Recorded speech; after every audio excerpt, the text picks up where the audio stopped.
All right, we're going to now take an impromptu boomer test. If you recognize this kit or have built this kit, congratulations, you passed. Or failed. I guess it depends how you want to look at it.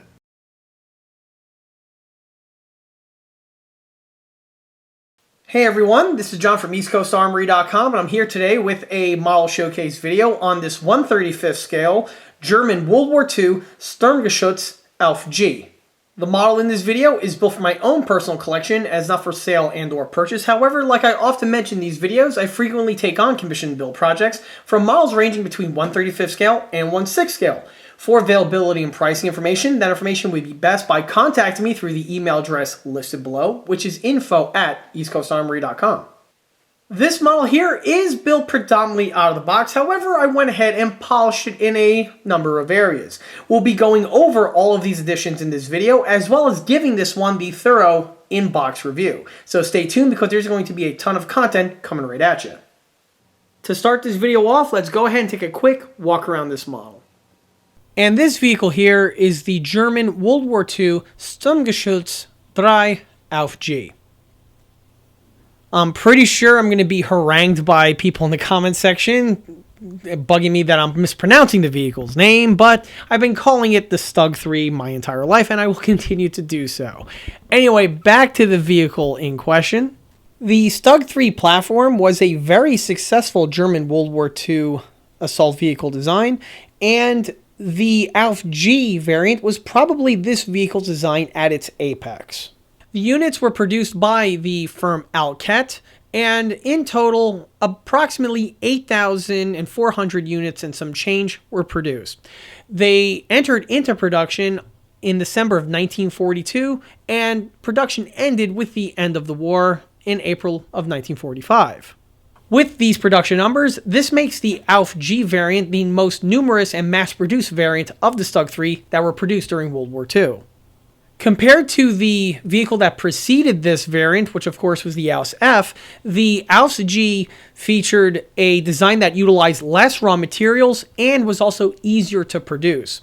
The vehicle also had further improvements from the legacy vehicles, such as the commander being equipped with his own panoramic cupola. Originally, this cupola was designed to be able to freely rotate on ball bearings. However, with the U.S. Air Force bombing the ever-loving hell out of the ball bearing factories, this was something that had to have been avoided and dropped for a certain period of time, but later on, it was picked up again. But by then, the war was basically over. Another enhancement that this vehicle had compared to the previous versions was this one had a provision for mounting an external MG34. Compared to the earlier vehicles where they were completely defenseless from secondary attacks. The ausf.G had the MG mounted in a folding shield, and the crew member would be able to use the weapon, but partially being exposed. Later versions of this vehicle, the external MG was replaced by a remote-controlled unit, but this was something seen towards the tail end of the war. Some later production vehicles took this a step further by having a redesigned mantlet that was made from cast, and it had the provisions internally for mounting a coax MG. However, the majority of Stug 3s that are out there had the same standard flat plate mantlet design carried over from the previous iterations. Drivetrain and suspension wise, this vehicle recycled almost all of these parts from the previous iterations of the Stug 3 family, as well as the shared vehicle being the Panzer III. At this point, the Panzer III was standardized and all of the bugs have been worked out, leaving for the Stug 3 ausf.G to be a very reliable operating vehicle, or, well, as reliable as one can possibly get given the circumstances. The vehicle kept the same 75 Stuke 40 L48 main armament, same one utilized on the previous generation of Stug 3s. However, one thing that's unique was that this pattern was also able to be fitted with a 105mm armament as well. As for combat effectiveness, the Stug 3 is one of Germany's better, more successful tank designs that were developed during this period. The vehicle served with the German army very well and was a thorn in the side of many Allied tankers. Even after the end of the war, the Stug 3 survived in a large enough number where a good portion of these were redistributed to Eastern Bloc satellite countries where they served those militaries for a number of years. Even once they were retired, they were relegated to pillbox use, and a large number of them are still there to this day. Several vehicles that were not turned into pillboxes were redistributed again further south to the Middle East, where a good number of them saw action against the Israelis during the Six-Day War. Even today, the Stug 3 ausf.G is one of the more prolific German World War II tanks that are in existence. There are several examples housed in military museums all over the world, and it's not uncommon to find a video on YouTube of a new one being discovered in a swamp or a bog somewhere in Eastern Europe today. Before we go any further with the video, let's go ahead and take a quick step back to when the model was first started in order to get a good idea on what the base starter kit supplies you with. And here's the model at the start of the build. For the base starter kit, I'll be utilizing this 1970s vintage Tamiya sturmgeschütz ausf.G. This kit here is another stash inhabitant and has been sitting in the stash for about 10 years. So it definitely is about time that I get this one started. You see, this kit here, I wasn't actively seeking out or trying to acquire. This one here was really a tag-along model. You see, when I purchased the kit off of eBay, this one here was attached to a model kit lot, and in the lot contained 3 kits. One of them was the kit in particular that I was looking for and I wanted to purchase, and the other 2 were merely just tag-alongs, along for the ride. The other kit that came with this lot was none other than that Tamiya Panther Alpha A build that I completed a few months ago, which, by the way, I must say I'm actually completely surprised on how popular that video actually is. Which, at the end of the day, it just shows you that it doesn't matter how many YouTube videos you've ever done, it's really hard to tell on which video is just going to stand out from the pack from your other content. Back to the kit in question, this model here is fairly interesting because this is one of those first generation Tamiya plastic model kits in the 135 military miniature line. Like I mentioned in the Panther Alpha A and the M60A1 video, back in the late 1960s and early 1970s, Tamiya was developing a wide range of vehicle kits in 1/35 scale. In fact, they invented the 1/35 scale that we know and love today. The reason why the kits are 1/35, well, that's because the models are big enough in order for them to fit a motor, gearbox, and battery that's self-contained inside of the model. And it just turns out that 1/35 was the best scale to do this with. When Tamiya had the scale and the vehicle range in mind, they ran with it. And basically what they did was they went to all of the military museums that were around of the period, like Aberdeen as well as Bovington, and pretty much released model kits of vehicles that were in those collections. In many cases with the same errors and or missing parts that are also found on those vehicles in question. But that's really something best left for those particular builds and particular kits for another day. This Stug 3 here was one of them. This Stug 3 here was released back in the early 1970s. I want to say 1973, maybe 74 or so. In addition to their Stug 3 kit, they also released a turreted version of the Panzer III, utilizing the exact same chassis parts that we have here. And just like with many of the other kits from this early era of the Tamiya kit lineup, this one here was originally designed from the ground up to be motorized. And not only was it supplied as a motorized kit, but it also came in a 2-way wire remote. Just like what is seen on other Tamiya kits from the era, the 2-way wire remote one was the version that featured the same kit on the inside, but it had a gearbox that utilized 2 motors, as well as a remote that ran to the vehicle via a long wire. These kits are distinguishable from the standard static or motorized renditions due to the quality of box art. While Tamiya kits generally have this white box art here, the ones with the 2-way wire remote were the special ones that had the very elegant and gorgeous box arts that ordained all of the kits from that era. The Stug here was definitely one of them. Now, the kit releases that were relegated to the white box were either released in static form or in single motor. This one here is the static rendition due to the different illustration that's found on the box. The version of this kit that was integrally motorized featured the Stug 3, but facing in this direction, and the squad of men that we have here was not present. The remainder of the graphic design was basically the same, with maybe one or two small differences with the typography.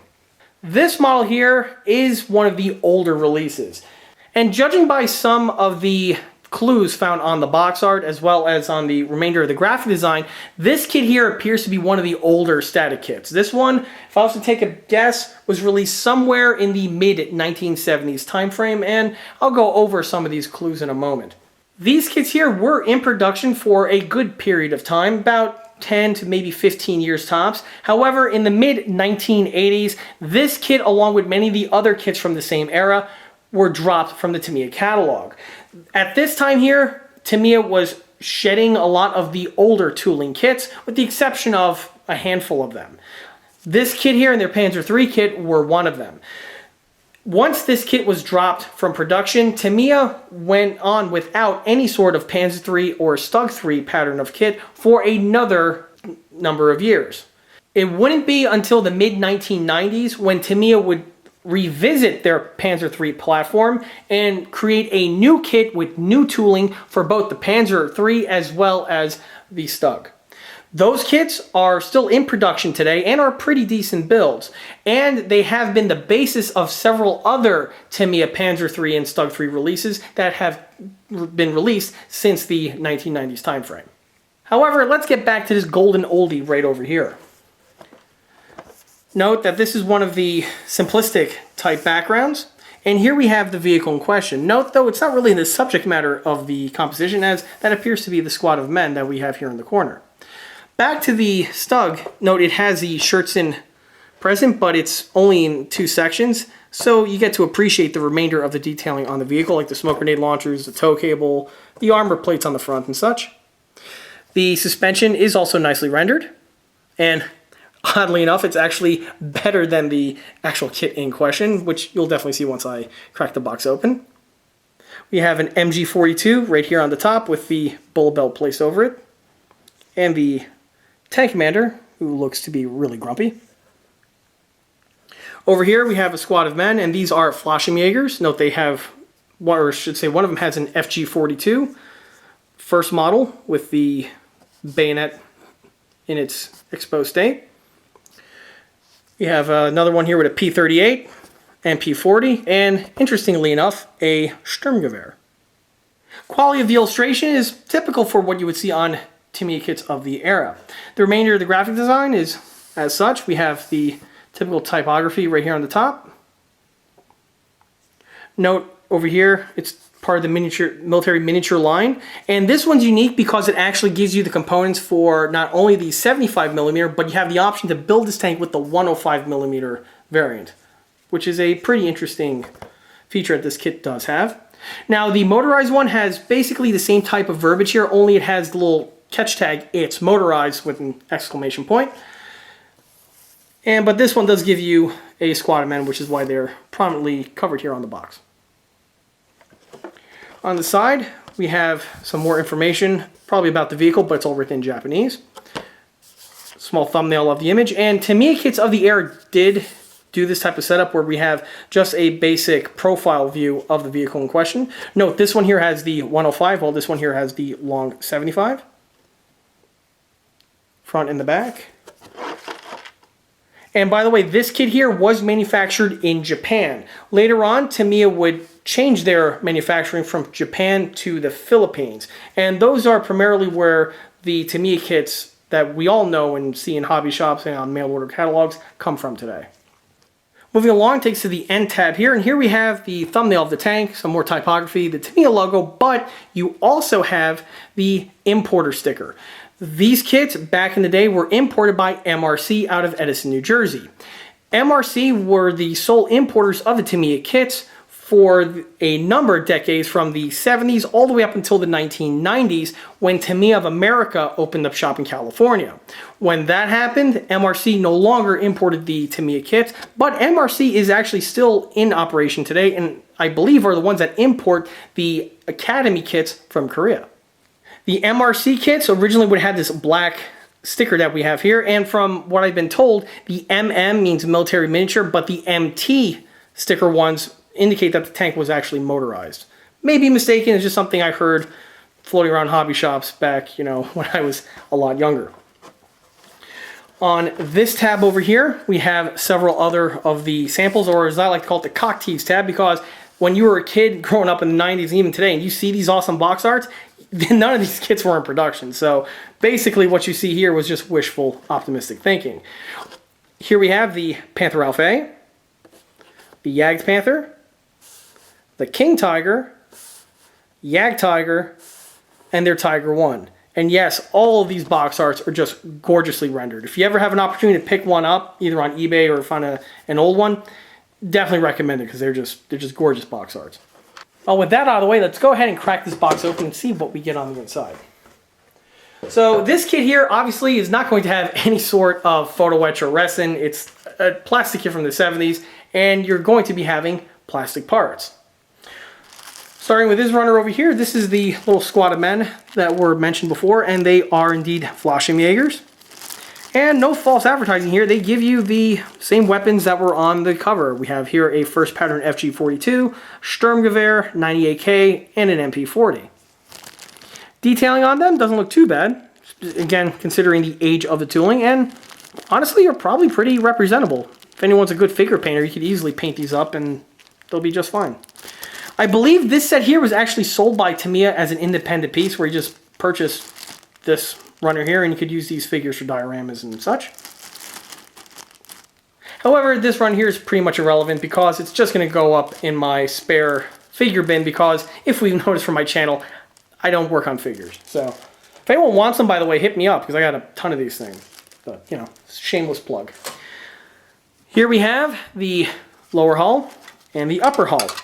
Note the lower hull, of course, was intended to be motorized.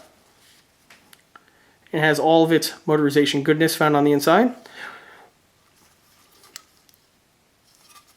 It has its torsion bars integrally molded to the side of the hull, which was a staple found on the Tamiya kits of this era. Here we have the name tag, Tamiya logo with that elongated typeface, which are found on their older kits. Made in Japan, and the year is 1971. Now, I believe that the Panzer III may have came first, and of course this is just a recycled part from that, because from what I've seen online, these kits I believe came out in 72 or 73. So, if anyone knows, feel free to put that in the comment section. And here we have the upper hull, and if you're used to working on modern day super kits, you are probably screeching at the thought of looking at the surface details on this right now. But to Tamiya's credit, they did go ahead and mold on the German diamond plate found on the Timworks. That's nice. If anyone remembers the Panther Alpha A video, the quality is very similar to what we expect on that. It's made out of that same dark yellow plastic that the other kit was made in as well. So, and for a kit as old as this is, the inside is miraculously clean. Isn't any dust or anything on it. Here you can see the top plate. You got the fasteners up here. So the kits are detailed. It's just that the detailing on them is very simplified compared to, you know, what we're used to today. The tools are molded onto the Timwork, so it's one less piece you got to glue on. And I guess that's all we got to say about this. Let's go ahead and move on. Moving to the next runner. Takes this one here. Starting with the decals, the set does give you a set of water slide decals, and I've actually had some pretty good results with the old school Tamiya decals in the past, and it will be interesting to see how they pan out on this build. Oh, look at this, the runner's open. Alright. With the runner out of the bag, get a better look at the parts.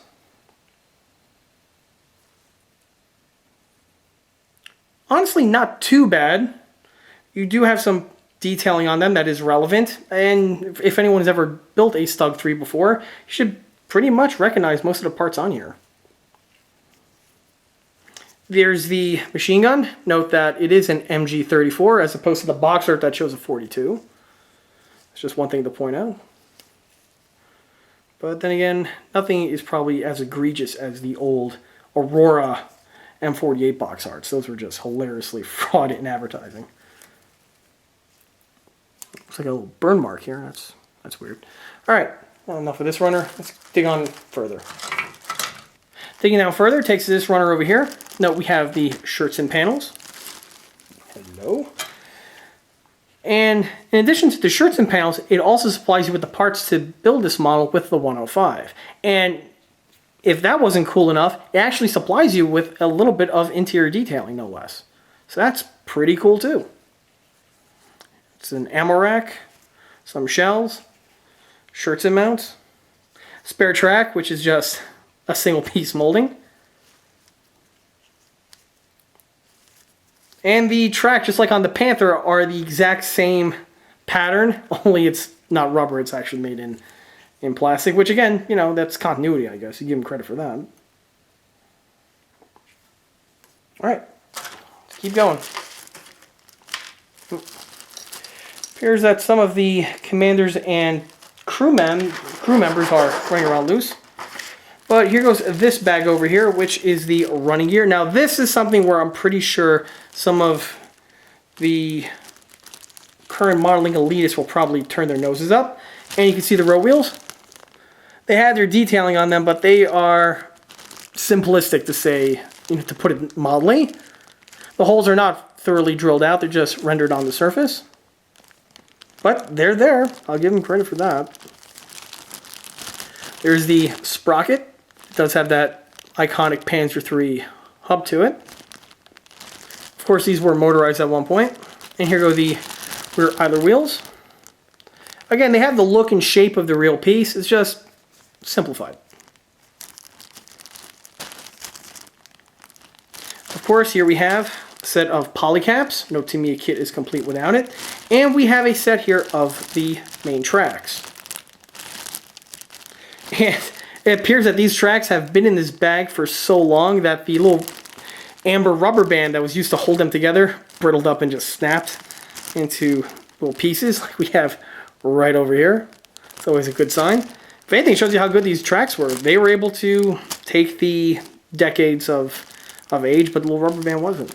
The tracks themselves, just like with the Panther, very simplistic. It gives you the overall look and shape of the track, but if you're expecting rivet per rivet detail fidelity, you're barking up the wrong tree in this one, guys. But I will say I'd rather have these than individual Lincoln Link tracks of modern kits today. So the inside track is, you know what? It's actually better than some of the other kits of the era because they actually went ahead and molded in the interior detailing. This is something that is absent on a majority of the older kits from this time, like on their Tiger 1 and on their Panther Alpha. So good on Tamiya in that regard. On the bottom of the box, like I said before, we have some extra crew members, as well as an officer. And we also have here a banner, which more than likely was on one of these runners over here. And this was just done as just bag display. And this was a common thing done by not just Tamiya, but Bandai did this too on model kits from the same era. And if I'm not mistaken, I believe that this drawing over here is the one that's on the motorized box art, if I'm not mistaken. But interesting to point that out. If you have a keen eye, you'll probably notice one thing about this build that is going to add a little bit of difficulties to it. No instruction sheet. That's right, this kit here did not come with an instruction manual, so I am going to be completely on my own with trying to put this one together. Fortunately though, this is a very simplistic model, and I'm pretty sure I'll be able to just feel my way through this one. And if there are any problems, of course, I will definitely let you guys know. But that's probably the hardest thing about this build is just doing it, you know, in the dark. I'm in the dark here! Other than that, you know, I don't think this will be too difficult to put together. If I was able to piece together that Revell Germany Panzer III that I had, I'm pretty sure this one here I'll be able to manage. Starting with the model's running gear, and this is going to be basically the theme running on this entire build. The model was built with all of the stock components, and the pieces basically went on without any problems outside of me trying to figure out where exactly they went because, again, no instructions. But I was able to basically puzzle fit my way through the whole build. The wheels themselves are the stock units, and they assemble extremely easily with the use of polycaps, which is, you know, a typical mounting procedure that are found on kits from this era. One change that I made to the wheels, though, involves the perforations that are found on the surfaces. As I touched upon before, the wheels have these sections molded solid, and they're just represented by small indents. Well, to improve the accuracy of the build overall, with a pin vise I went ahead and drilled out all these small holes. This was one easy way to enhance the build compared to its stock configuration. Aside from adding the perforations on the row wheels, there was a area or two on the side of the hull that I did do some body work on, and this was just to remove any of those motorization bulkhead holes that are present on a lot of these older Tamiya kits. This was done with some plastic stock as well as just a little bit of red putty. After some polishing, the side portion of the hull is completely smooth and there are no traces left of those original holes that are present. Bringing us along takes us to the tracks. The tracks on the model here are the stock units, and this is what they look like when they're fully painted, weathered, and fitted to the vehicle. Overall, the tracks are actually pretty good compared to the age of the tooling, and also stacked up with some of the other kits from the same time period. If we can recall the Panther Alf A kit, the tracks are much more stylized and simplistic compared to the ones here found on the old school Tamiya Panzer III and Stug 3 kits. One other modification that I made to the model that is definitely not going to be able to be seen is with the addition of the sponsons. This kit, just like with many of the other Tamiya kits from the past and even up until very recently, have large gaping holes under the fighting compartment here section of the upper structure. The sponsons were fabricated out of strips of sheet styrene, which were cut to the appropriate shape, mounted in place, and then were permanently glued in their locations. Just like with all of these models, when you add the sponsons, it does make for a more rigid build, and it makes for a model that just feels a lot better compared to just leaving it stock with those areas agape. Moving towards the rear area, there was some bodywork done on the rear plate because of the way it assembles. This is something that is not unheard of on other variants of the Panzer III family, and on this one here, the fit was actually pretty good. Simple modeling techniques were used, which would include a little bit of super glue and perhaps a little swipe or two of red putty. After some quick polishing, the rear plate here blended in with the remainder of the model. Also, here you get to see how the rear exhaust manifold and deflector shield look, and overall they look pretty good, again considering the age of the tooling. You can see where Tamiya was going with the detailing, and in my opinion it actually holds up pretty well. While on the rear area, one modification and enhancement that I made to this build involves these fasteners that we have right here on the rear plate. These details are present on the real vehicle because I believe, if I'm not mistaken, they support some kind of equipment for the cooling system, but on the old school Tamiya kit here, they are absent. In order to enhance the model further, what I did was with a pin vise, I carefully marked and drilled out the holes in the various locations, and the details that you see here are added with the use of sewing pins.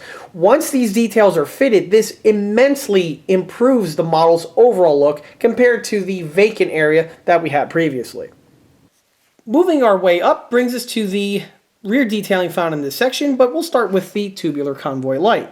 You see, the kit of course gives you this bit of detailing, but it is a very, very simplistic rendition of this detailing.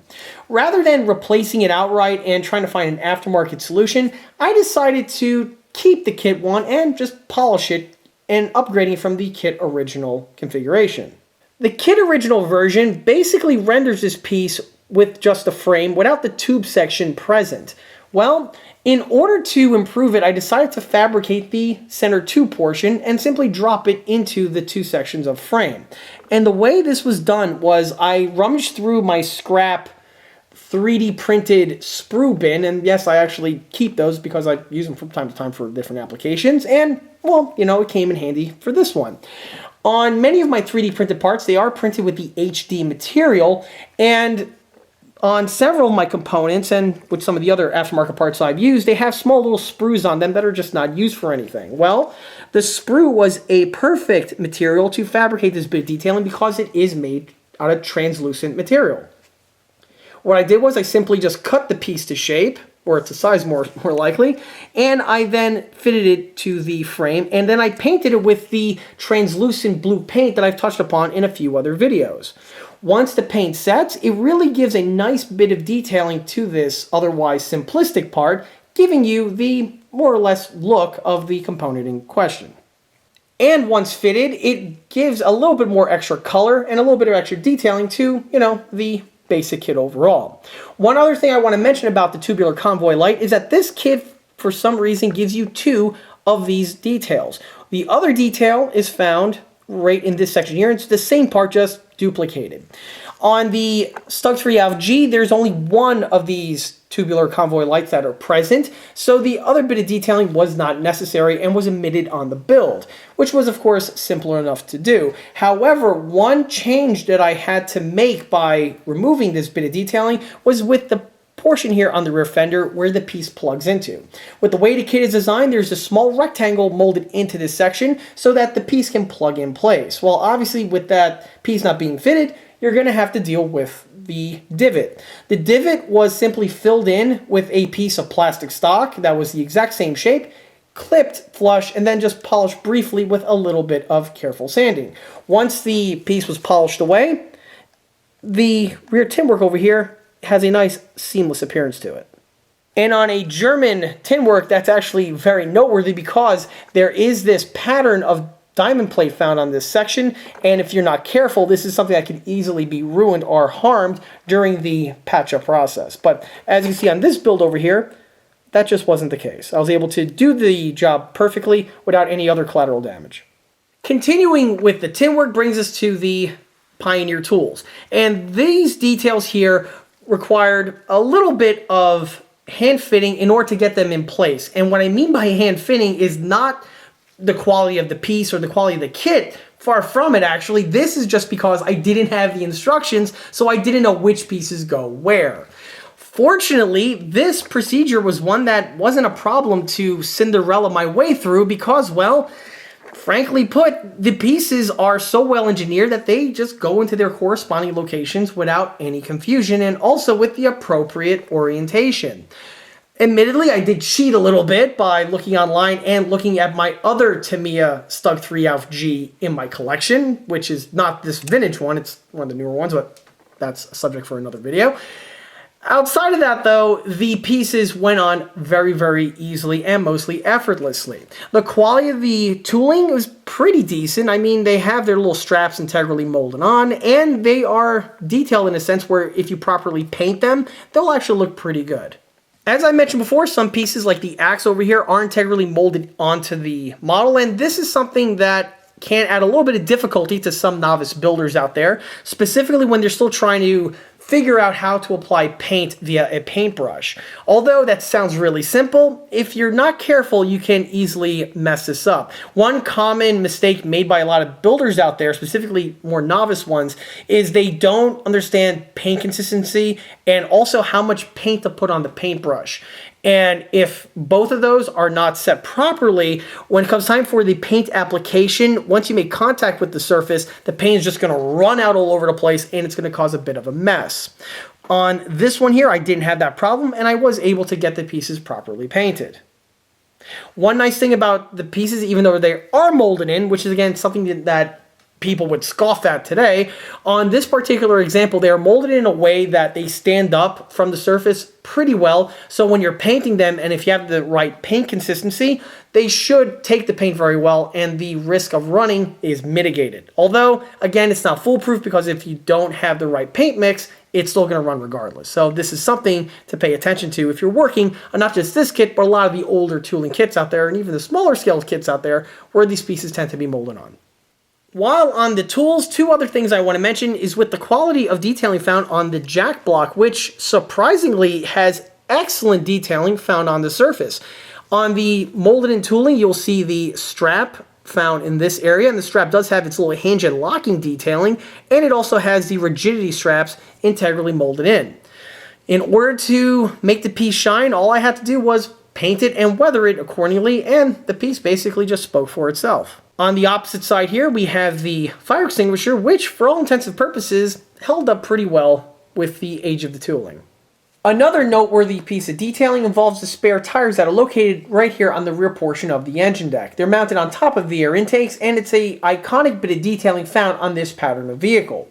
The components that we have here are the stock ones, and they are nicely rendered. The hubcaps that are found on the main road wheels have the appropriate hubcap detailing on them, while the ones on the spare actually have the little mounting plate along with their little small hex fastener.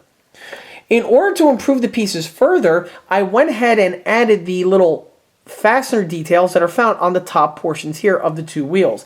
This is a bit of detailing that is present on many real examples of the StugG ausf.G and also found on several of the more modern kits that have been released in recent years.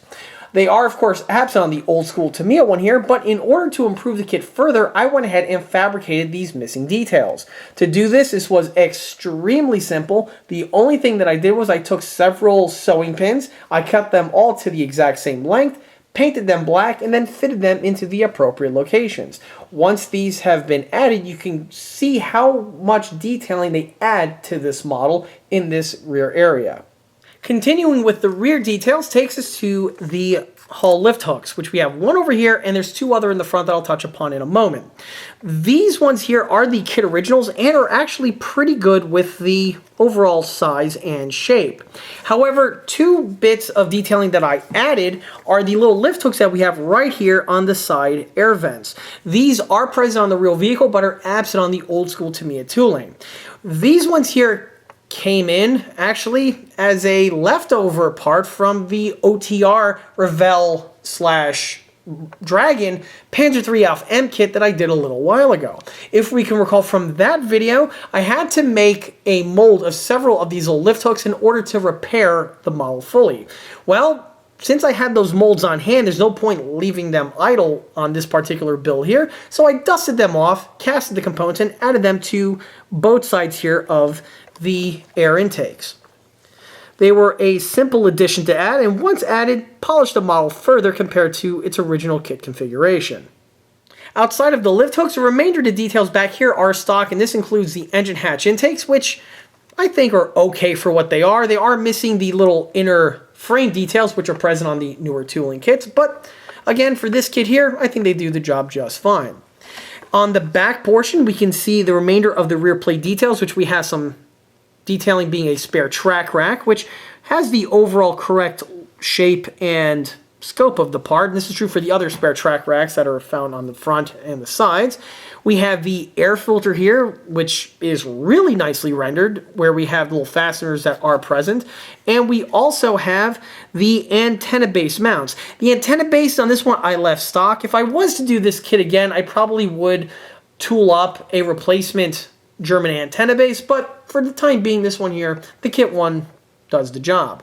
The kit one is a bit on the simplistic end. We don't have any of the elaborate geometry found on the German rubber antenna base, but that doesn't mean I can't paint it as I would my other units. The antenna base, of course, are made out of rubber. The little connecting section is brass, which hopefully could come out on camera as a little swipe of brass or gold paint. And then the remainder of the wires is painted in black, as I've touched upon on many of these other German builds. Once the pieces are fully painted, they look pretty good overall. Moving to the top fighting compartment roof area, all the details that we have here are stock with the kit and by and large went on pretty well. There's hardly really any hand fitting required for these pieces, and the fit on them is quite excellent.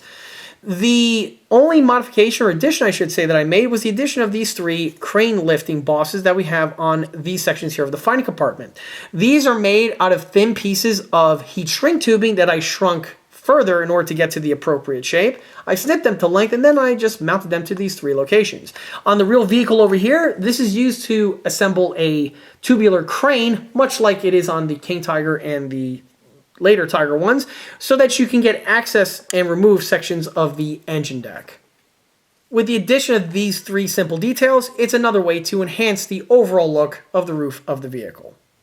Also in this area of the model, we have the MG34. The MG34 appears to be the MG34T model.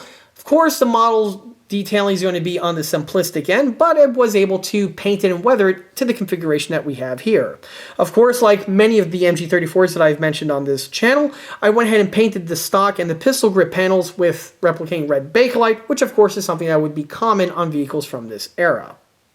Moving towards the front, we have here the smoke grenade launchers, which is a very StugG ausf.G fitting indeed, and is one that the kit details pretty well. The piece is consisting of a multi-part assembly, which gives you the back section, as well as the 3 tubes that are molded separately. The tubes are also molded hollow, which is a very nice feature indeed that the model does have, and it shows a little bit of foresight on Tamiya at the time.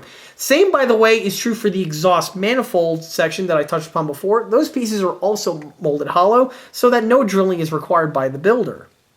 The one addition that I made to these components here was the addition of the firing cables that we have emerging from the rear portions of the launchers and then entering into the side area of the hull. This was done to both sides, and it's just another way to improve the detailing of the model.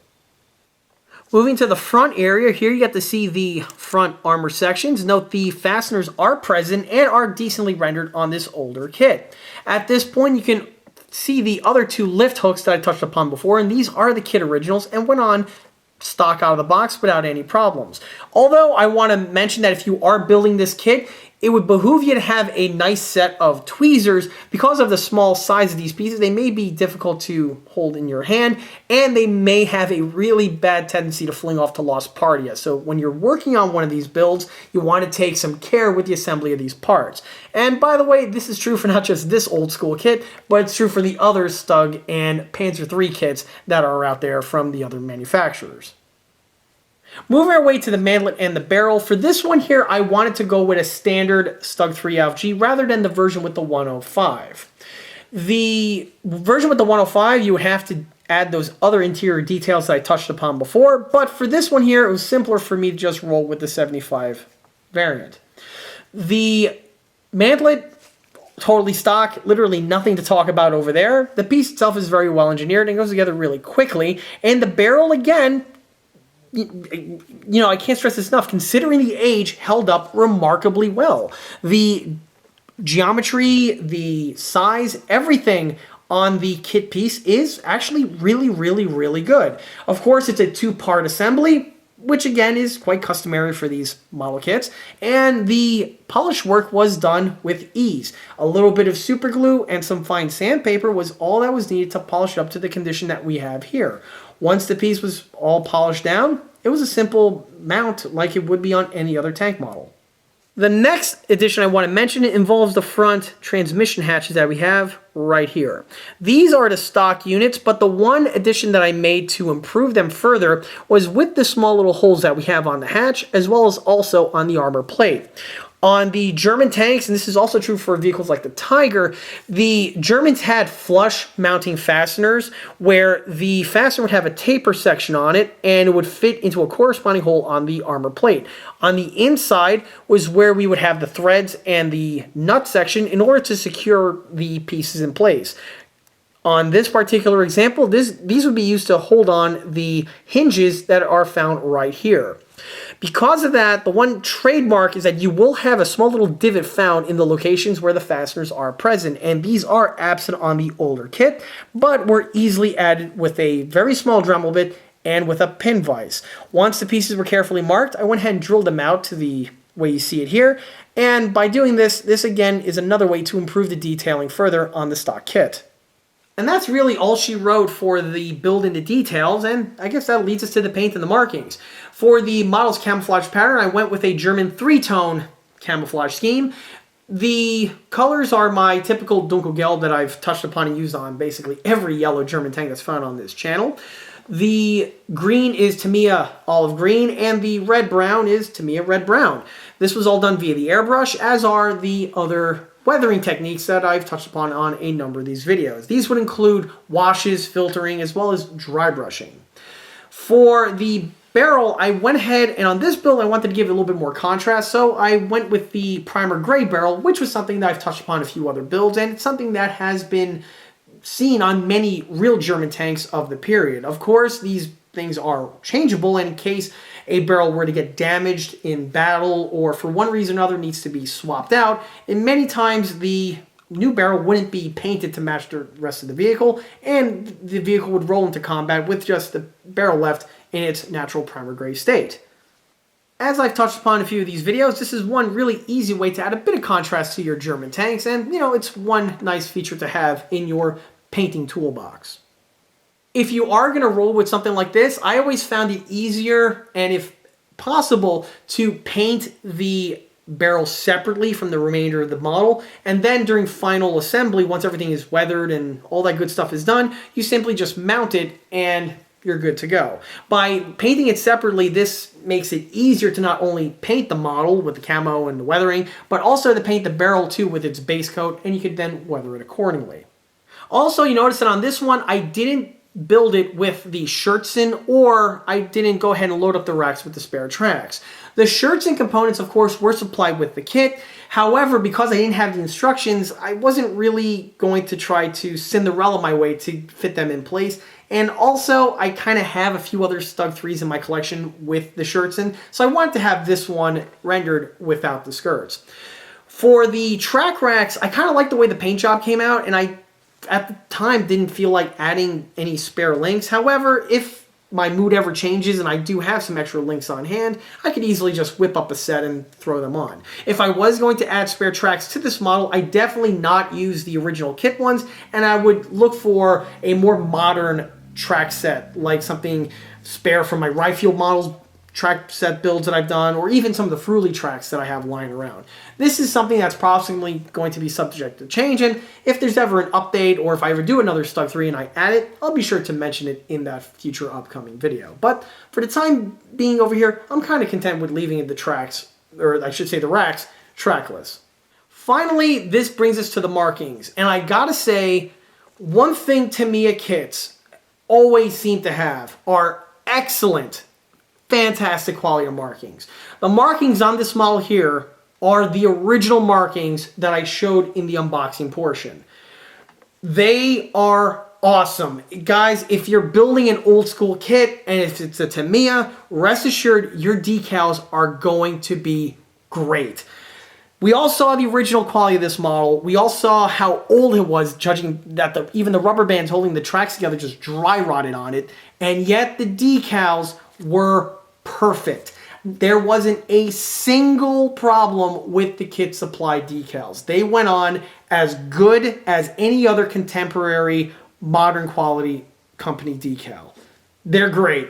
They went on to the model absolutely problem free, and then they varnish on even better, which is amazing because stuff like the varnishes that are used on models today, and even the VMS varnish, didn't exist, 45 plus years ago. So again, it just shows the quality that Tamiya put on their waterslide decals even since day one. They were perfect.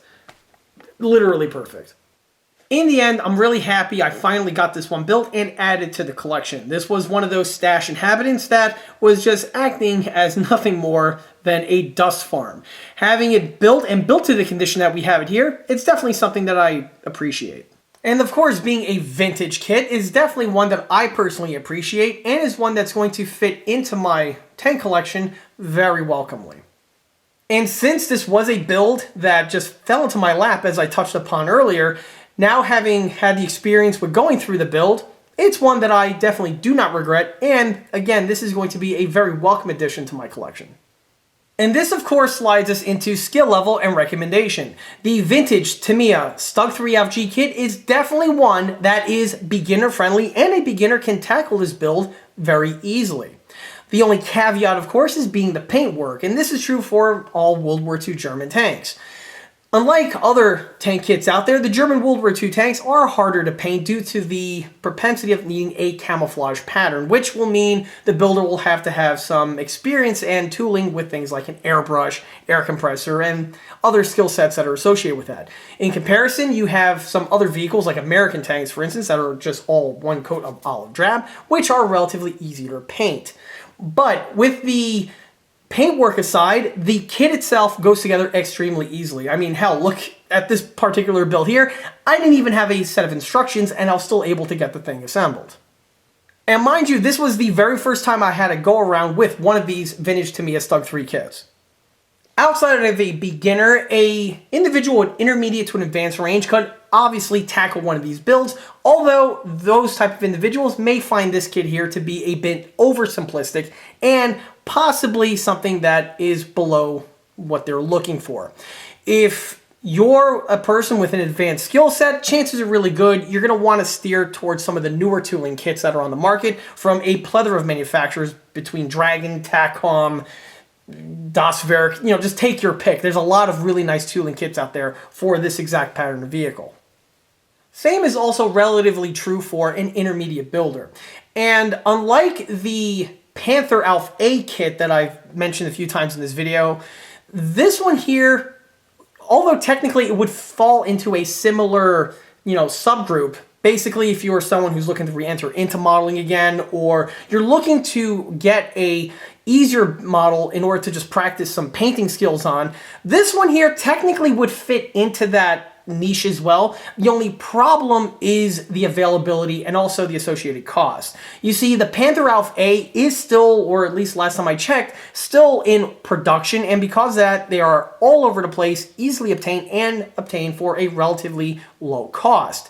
The Stug 3 over here, sadly that's not the case, as this kit has been out of production for a number of years. So tracking one down to be used as a practice kit really is something that's not going to be that beneficial. Not saying that they are super rare to come by, but when you find them, it's not going to be nearly as easy or necessarily as affordable as the Tamiya Panther Alpha A.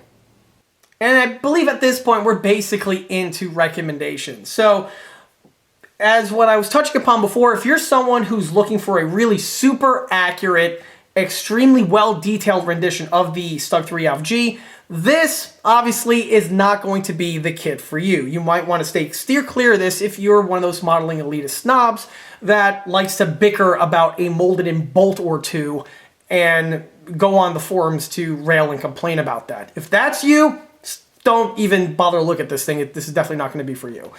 This kit here, I would recommend for someone that is looking for either to build as a, for what it is, just a simple, Stug 3 Alpha-G, or if you have a propensity for collecting vintage model kits like, like myself, for instance. If you're the type of person that digs these older model kits, you just like to have them to your collection and collect them and build them as such, well then the Tamiya Stug 3 Alpha-G is definitely something I would recommend for that type of person.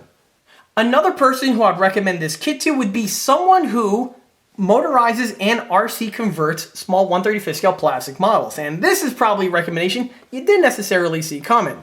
You see, just like with the other vintage Tamiya kits from this era, this model here was originally designed to be motorized. And because of that, the upper and lower hulls can easily disconnect, and the sprocket system is motorization ready. The only trick is the builder needs to find a way to mount a gearbox into the relatively tight confines here of the front section. If this is an engineering challenge that you can overcome, this build over here becomes a viable one because you can readily RC convert it.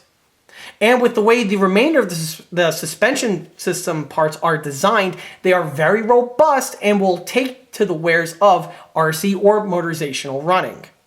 Aside from that individual, I would also recommend this kit here for anyone who is a fan of the Stug 3 or Panther 3 family. There are a lot of guys out there where they love this pattern vehicle and they want to collect every single rendition made in the various scales and by the various makers out there. And if you really want to be a completist with your collection, adding the old school Tamiya variant over here is one that would fill that niche in that type of collection. Also, since Tamiya has, of course, retooled the Stug 3 Alpha-G in a number of occasions, it would be a nice beginning capstone to have in your collection to have the one that started it all, which is, of course, the original one here from the 1970s. If anyone out there is watching this video and are interested in picking one of these models up, keep in mind they are a bit on the scarcer end compared to some of the other models that I've done reviews on. The kits can be found on places like eBay, swap meets, model shows, those type of venues. And depending on the condition of the model as well as the vendor, you may or may not be able to snag one for a good price. Example would be the version with the nice boxer with the two-way wire remote. If you find one of those mint in box, those tend to be very expensive because of the collectability of that kit. The white box counterparts are on the more affordable end, give or take. If you are out in the wild and you stumble into one of these kits in one condition or another, perhaps they may be something to check out and add to your collection if you feel so inclined. Me personally, aside from what I mentioned before, I'm kind of feeling inclined now to track down another one of these kits to build it with the 105, as well as also track down the original old school Tamiya Panzer III just to round off the collection. But I guess that's a topic for another video for another time. And with that, that wraps up this model showcase video for this 1/35th scale German World War II Stug 3F-G. If you like this video, be sure to subscribe to this channel where it's a great way to keep up to date on new posted content, being 1/35th scale model showcase videos like this one over here, or the other larger scale project update videos that frequently get posted to this channel. Another way to keep in loop of new posted content is by liking us on Facebook, where I have more photographs of this particular build, as well as the other smaller and larger scale builds that have been posted on this channel in the past. Furthermore, don't forget to swing by eastcoastarmory.com for more 1/6 and 1/16 scale builds and detail components. Thanks again, and I'll be seeing you all again in the next one. Take care.